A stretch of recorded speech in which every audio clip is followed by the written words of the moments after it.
Imagine Paris, Gare de l'Est, 1883. Night falls. Steam rises along the gas lamps, and on the platform, gentlemen in frock coats greet ladies draped in furs. A train slowly begins to move, majestic, almost unreal.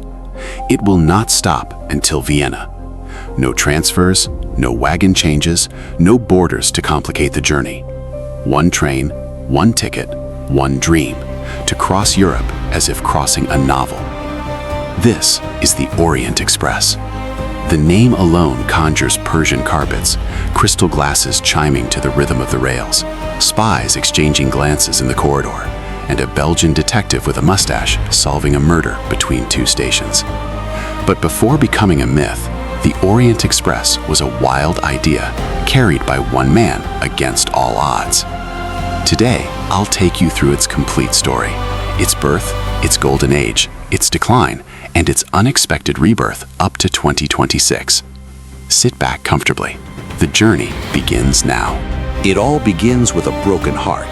George Nagelmakers, a young Belgian engineer and banker's son, was destined for a quiet life. But in 1868, a romantic disappointment drove him to flee Europe. Crossing the Atlantic, he discovered something that would change his life. George Pullman's sleeping cars, trains where one could sleep, eat, and live without ever setting foot on the ground.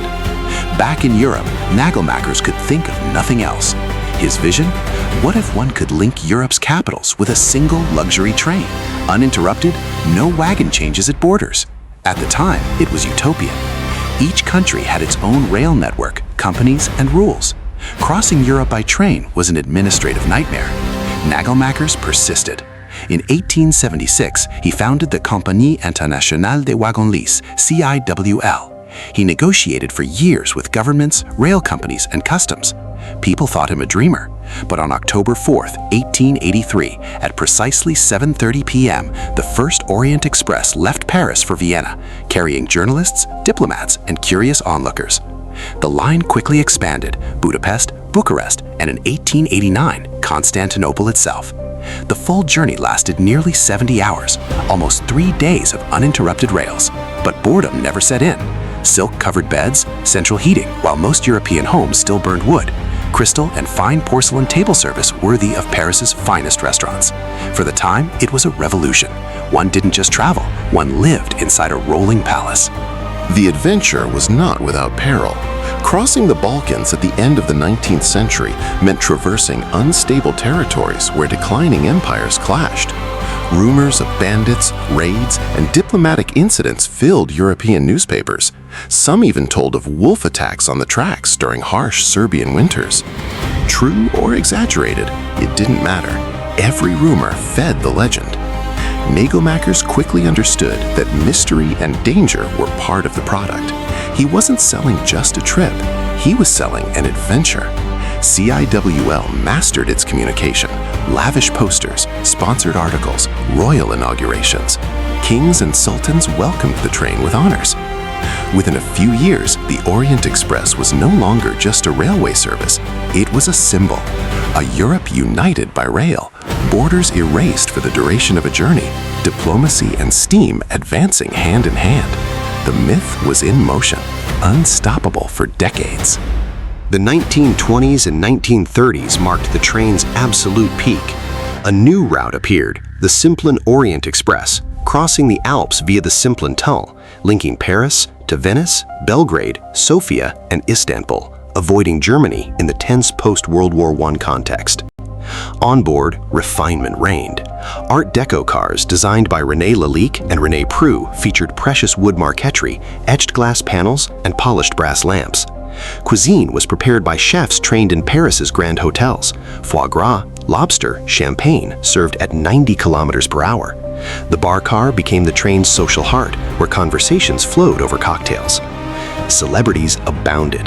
Marlene Dietrich traveled incognito. Tolstoy drew inspiration for scenes, and the King of Bulgaria once insisted on driving the locomotive himself. Yet beneath the glamour lay espionage. Between the wars, the train became a strategic passage between West and Balkans. Nicknamed the Spies Express, it carried diplomats, agents, and informants trading coded messages in hushed corridors. This blend of elegance and intrigue would inspire one of the 20th century's most famous novels. In February 1929, the Orient Express was trapped for 6 days near Cherkezköy, Turkey, by a violent snowstorm. Passengers later described the surreal experience: luxury immobilized, prisoner of the elements. Agatha Christie, a frequent traveler, drew inspiration from this suspended atmosphere. In 1934, she published Murder on the Orient Express. A murder, a train stranded in snow, a perfect closed setting, and Hercule Poirot unraveling the mystery wagon by wagon. The novel was an instant success, cementing the train in collective imagination. Sidney Lumet adapted it in 1974 with sumptuous visuals, followed by Kenneth Branagh's version in 2017. Even today, when one hears Orient Express, the novel's image often comes first, fiction feeding the legend as much as history itself.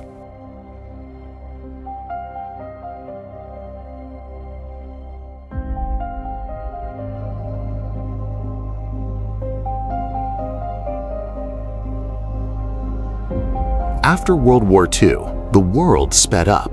Cars became widespread, and commercial aviation exploded. Why spend 3 days on a train, however luxurious, when Paris-Istanbul could be done in hours? Lines shrank one by one. The last direct Paris-Istanbul journey ran in 1977, marking the symbolic end of the original adventure. Historic wagons, once icons of refinement, were auctioned off, scattered among collectors, museums, or abandoned depots.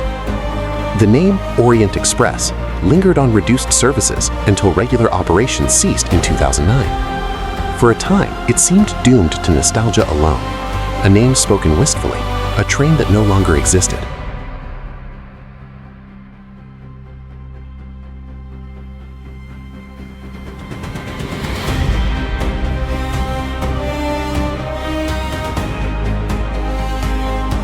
But such a myth never truly dies.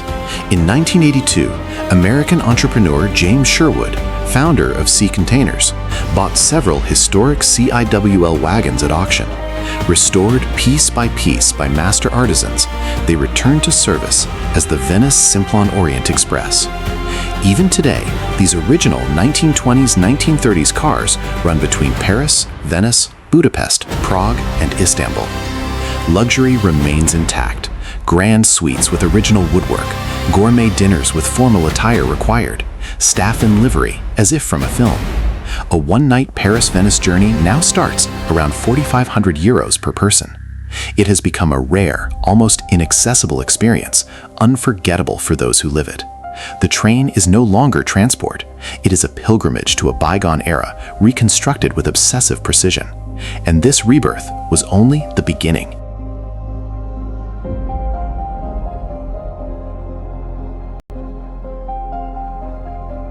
The Orient Express myth refuses to fade, constantly reinventing itself. In 2022, hotel group Accor partnered with luxury giant LVMH to breathe new life into the brand. Orient Express hotels opened in Rome and Venice, conceived as living museums of rail glamour. On Italian rails, a new train called La Dolce Vita revived a 1960s elegance, crossing cinematic landscapes from Rome to Venice via Tuscany. And in 2026, the adventure reached new horizons, the launch of the Corinthian, the first of 2 luxury sailing ships built at France's Chantiers de l'Atlantique.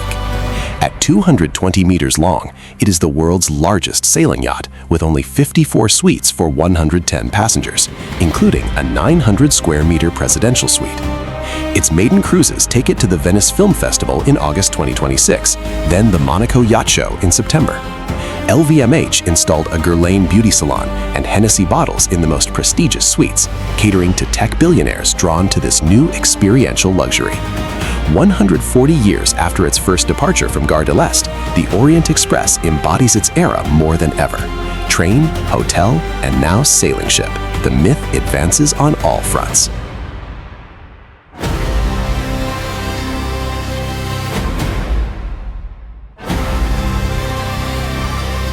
From Gare de l'Est in 1883 to a luxury sailing ship on the Mediterranean in 2026, the Orient Express has never ceased reinventing itself.